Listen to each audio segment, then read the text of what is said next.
The U.S. now has more reported cases of the coronavirus than any other country in the world. Think about that for just a second. There are more than 85,000 across all 50 states. The death toll is about 1,300. There are stay-at-home orders in at least 23 different states. New York City remains the national epicenter of the pandemic. It has more than a quarter of those sickened so far, and this is overwhelming the city's hospitals and first responders. Our lead national correspondent, David Begnaud, is in New York. David, good morning. What are you hearing?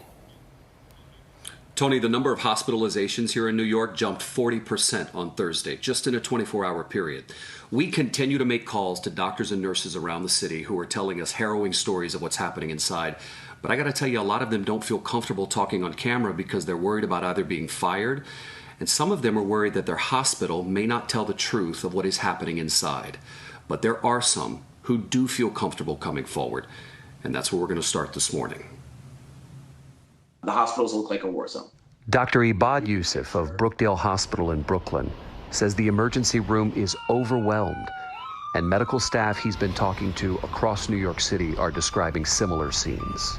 People lining up out of the hallway, through the EMS bay, through the ambulance bay, with masks on themselves, with oxygen on their nose, with oxygen on their face. Elmhurst Hospital in Queens saw 13 people die in 24 hours on Wednesday. To relieve the overcrowding, some patients have been moved to other facilities, and the hospital has added more than 50 additional staff. People come in, they get intubated, they die, the cycle repeats. It's just a catastrophe. Mariah Sharon's 48-year-old brother, Caius Kelly, worked as an assistant nurse manager at Mount Sinai in Manhattan. As a child, he suffered from severe asthma. He died after testing positive for the coronavirus. He didn't want his parents to know, so he sent his sister a text saying, "Can't talk because I choke and can't breathe." He was on a ventilator then. The last thing he did was send her an "I love you" emoji. The sentiment from inside the workers of that hospital was that he was unnecessary, as well as everyone else there, unnecessarily exposed. And essentially, it could have been prevented. Yesterday, in a 24-hour time period, we did over 6,500 calls, which is a record for EMS. Anthony Almagera is a senior executive with an EMS officers union in New York. He says emergency workers are being stretched thin, and he is afraid of the exposure his workers are facing consistently.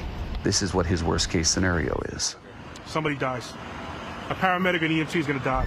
We have members who work with us who have underlying medical conditions. We have them go home.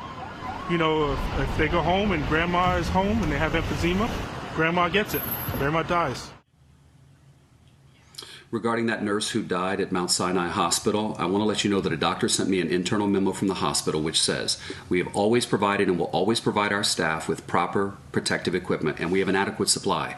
We also heard from a doctor who says he tested positive, went home for a week, had no fever for 3 days, and was asked to come back to work. So we wanted to know, what are hospitals telling their doctors? So we called 20 of them around the city. We heard back from 8, and this is what they told us. If a worker has symptoms, they go home for 7 days. But once that worker is asymptomatic, has no more symptoms, and once they're fever-free for 3 days, they can come back to work, even if they're positive. Oh boy, David, that is so hard to hear. It's really tough when even the people that we need to help us now need help. It's a very, very, very troubling situation. Thank you very much.